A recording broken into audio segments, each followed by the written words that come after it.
Guys, இப்போ நம்ம எங்கே போகிறோம்னா நம்ம நன்னிமாவை கூட்டிகிட்டு பீஃப் வாங்க தான் போய்கிட்டு இருக்கோம்.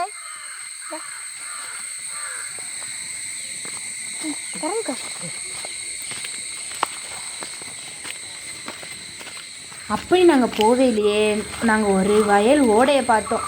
அங்கே இருந்த மரம் அது எல்லாமே சேர்ந்து ஒரு அழகான சீனரி மாதிரி இருந்துச்சு. கேரளாவில் வீடெல்லாம் தமிழ்நாட்டில் இருக்க மாதிரி ஒரே லைனில் இருக்காது, படிக்கட்டு மாதிரி மேலே கீழே அப்படி இப்படி தான் இருக்கும். இது நாங்கள் யாருக்கு எடுத்துகிட்டு போகிறோம்னா எங்கள் நன்னியோட அக்காவுக்கு தான் எடுத்துகிட்டு போய்கிட்டு இருக்கோம். நன்னி இன்னைக்கு ஸ்பெஷல் பிரேக்ஃபாஸ்ட் பண்ணனால அதை பாசமாக அவங்க அக்காவுக்கு கொண்டு கொடுக்காங்க. இவங்க பாசத்தை டெஸ்ட் பண்ணுறதுக்காண்டி நான் ஒன்று சொன்னேன், கரெக்டாக செஞ்சுட்டாங்க, பாஸ் ஆகிட்டாங்க காய்ஸ். மாடு மதி. அப்புறம் அந்த நன்னி கடையிலேருந்து எனக்கு ஒரு குல்ஃபி கொடுத்தாங்க, அதையும் சாப்பிட்டு நாங்கள் கிளம்பிட்டோம். அங்கேருந்து பஸ்ஸில் ஏறினா எனக்கும் நன்னிக்கும் ஒரே சீட் கிடைக்கல, இங்கே 2 பேரும் வேறு சீட்டில் தான் உட்காந்தோம். இவங்க தான் என் பஸ் ஃப்ரெண்டு. பஸ்ஸில் ஏறணுன்னு எனக்கு ஒரு ஃப்ரெண்டை பிடிச்சிட்டேன். பஸ்ஸில் இருந்து இறங்கி நானும் எங்கள் நன்னியும் நடந்து கொஞ்சம் தூரத்துலேயே கறி கடைக்கு போயிடுவோம். அப்புறம் எங்கள் நன்னி கறி வாங்கிட்டு வரையில கப்பை கிழங்கு பார்த்தாங்க, அதையும் வாங்கிட்டு நாங்கள் திருப்ப வந்து ஜீப்பில் ஏறி வீட்டுக்கு போகிறோம். அப்படியே ரோடை பார்த்துட்டே நாங்கள் வீட்டுக்கு வந்துட்டோம். ஆரம்பிக்கலாங்களா? முதல்ல அடுப்பை பற்ற வச்சு அது ஒரு குக்கர் எடுத்து வைக்கணும். நான் குக்கர் வச்சுருக்கேன், உங்களுக்கு என்ன பாத்திரம் வேணுமோ நீங்கள் வச்சுக்கோங்க.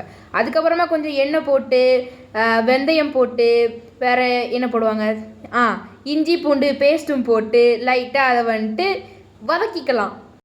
அப்புறம் நம்ம கட் பண்ண ஆனியனையும் உள்ளே சேர்த்துக்கலாம். அப்புறம் ஆனியனையும் உள்ளே சேர்த்து நல்லா வதக்கிட்டு ஆனியன் வதங்கினோடனே தக்காளியும் சேர்த்துக்கலாம். தக்காளி போட்டதுக்கப்புறம் லைட்டாக வதக்கிட்டு நம்ம பச்சை மிளகாவும் உள்ளே சேர்த்துக்கலாம். அதுக்கப்புறம் கருவேப்பிலையும் சேர்த்துக்கலாம். வெளியே நல்லா மழை பெய்யுது காய்ஸ். இப்போமே பீஃப் கறி சாப்பிட்டா எப்படி இருக்குன்னு எனக்கு ஆசையாக இருக்குது. அதுக்கப்புறம் ஒரு மூடியை போட்டு அதை மூடிடலாம். இந்த மழையில் இப்போமே பீஃப் சாப்பிட்டா எப்படி இருக்குன்னு என் வயிற்றுக்குள்ளே இருக்குது எலி கேட்குது காய்ஸ். அவ்வளோ சூப்பராக மழை பெஞ்சிக்கிட்டு இருக்கு. இப்போ நம்ம மசாலாலாம் சேர்த்துடலாம். 2 ஸ்பூன் மிளகாய் பொடி, 2 spoon மல்லிப்பொடி, 1 spoon garam masala, 1/2 spoon மஞ்சள் பொடி, இது எல்லாத்தையும் சேர்த்து அதை நல்லா மிக்ஸ் பண்ணிக்கலாம். ஒரு 1/4 ஸ்பூன் பெப்பர் பொடியும் இதில் சேர்த்துப்பாங்க. இந்த மசாலா தவிர வேறு எந்த மசாலாவுமே சேர்க்க மாட்டாங்க. அப்படி மசாலாவெல்லாம் அள்ளி போட்டு நம்ம நல்லா மிக்ஸ் பண்ணி பீஃபையும் அதுக்குள்ளே சேர்த்து குக்கரில் போட்டு ஒரு 15 விசில் வரைக்கும் கொடுத்து எடுத்தோன்னா நம்ம பீஃப் ரெடி. நான் குக்கரில் வச்சுருக்கனால நான் 15 விசில்னு சொல்கிறேன். நீங்கள் வேறு எந்த பாத்திரத்தில் வச்சிங்கன்னா அது எவ்வளோ நேரம் வைக்கணும்னு எனக்கு தெரியாது, அதனால் நீங்களும் குக்கர்லேயே வைங்க, அதுதான் பெட்டர். அப்படி அந்த மசாலாவை பீஃப் எடுத்து போட்டு நல்லா பெரட்டுவாங்க காய்ஸ். அப்படி அந்த பீஃப் மசாலா நல்லா மிக்ஸ் ஆகும் போது அதோட டேஸ்ட்டு இன்னும் நல்லா இருக்கும். இவ்வளோ நேரம் நான் பண்ணதெல்லாம் பார்த்தா என்னமோ நான் தான் பீஃப் கறி வைக்க எங்கள் நன்னிமாக்கு சொல்லி கொடுத்த மாதிரி இருக்கும். ஆனால் அப்படிலாம் இல்லை, அவங்க தான் எனக்கு சொல்லி தந்தாங்க, நான் சும்மா சீன் மட்டும்தான். என்னன்னா நம்ம இந்த கறியை மட்டும் நல்லா மிக்ஸ் பண்ணும்போது எந்த அளவுக்கு இந்த மசாலா கூட இந்த பீஃப் மிக்ஸ் ஆகும் அந்த அளவுக்கு டேஸ்ட்டாக இருக்கும்னு நம்ம நன்னி சொல்கிறாங்க.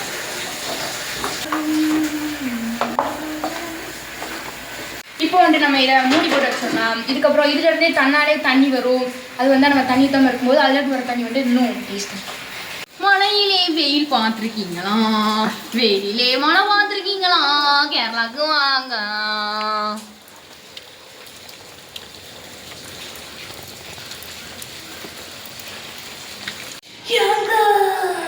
ஒரு பக்கம் பீஃப்ல வந்து ஒரு பக்கம் கிழங்கு வெட்டுறாங்க.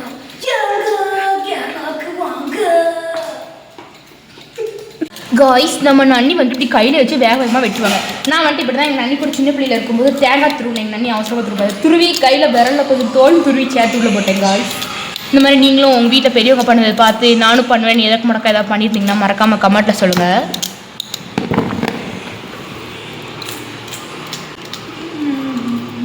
இப்போ நான் முந்தி மாதிரி ரொம்ப சின்ன பிள்ளை கிடையாது. இப்போ நான் எடுத்து வெட்டேன்னா கண்டிப்பாக என் கையில் ஒரு கோடை தான் போடுவேன், அடுத்த ரத்தம் வரும். எதுக்கு நன்னிக்கு ரொம்ப கஷ்டப்படுவாங்க நான் காயப்பட்டேன். நம்ம அந்த மாதிரி வேலையெல்லாம் பார்க்கவே கூடாது. தலைப்புள்ள நீங்கள் கேள்விப்பட்டிருப்பீங்க, ஆனால் எங்கள் நன்னியோட தலைப்பேத்தியை நீங்கள் பார்த்துருக்கீங்களா? அது நான் தான். அந்த மூடியை தூக்கி தூர போட்டுட்டு இப்போ குக்கரோட மூடியை எடுத்து மூடி அதை விசிலுக்காக வச்சிடலாம். குக்கரை விசிலில் வச்சுட்டு நம்ம கப்பை கலங்கி அவிக்க வச்சாச்சு.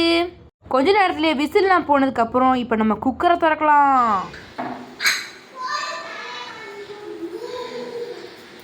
எவ்வளோ சூப்பராக இருக்குன்னா, நம்ம ஊரில் வந்துட்டு மாட்டுக்கறி வாங்கி குழம்புலாம் வைப்போம்.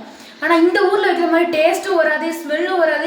இது ஒரு மாதிரி டிஃப்ரெண்ட்டாக ரொம்ப சூப்பராக இருக்குது. இது உள்ள தண்ணிக்கா இல்லை இங்கே உள்ள மாட்டுக்கறிக்கா என்னன்னே தெரியல, ஆனால் ரொம்ப சூப்பராக இருக்குது.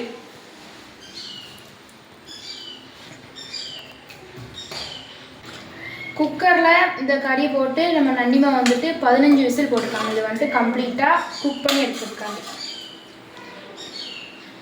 இது கொஞ்சம் எடுத்து நம்ம சாப்பிட்டு டேஸ்ட் பார்க்க கொடுக்கலாம்.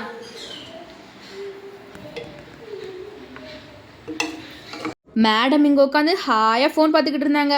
டேஸ்ட் பார்க்க சொன்னால் தின்னுக்கிட்டே இருக்காங்க, பதில் சொல்ல மாட்டுக்கா. அப்புறம் ஆக்ஷனை வச்சு நான் கண்டுபிடிச்சிட்டேன் அது டேஸ்ட்டாக இருக்குன்னு. அப்புறம் அப்படியே நம்ம வேக வச்ச கப்பையும் சோறை வடிக்கிற மாதிரி வடித்து எடுத்துடலாம்.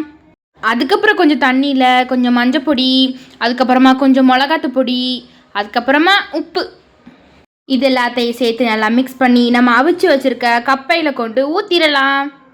ஊற்றிட்டு அதை ஒரு 2 மினிட்ஸ்க்கா அப்படியே கொஞ்ச நேரம் வச்சுட்டு நம்ம அதை அடுப்புலேருந்து இறக்கி அதை நல்லா அந்த நம்ம உப்பு மிளகாத்து பொடி கரசலை வந்து அந்த கப்பையோடு நல்லா மிக்ஸ் பண்ணி எடுத்துக்கலாம்.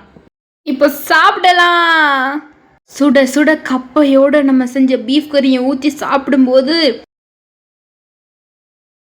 இவ்வளோ டேஸ்ட்டாக இருக்கும்.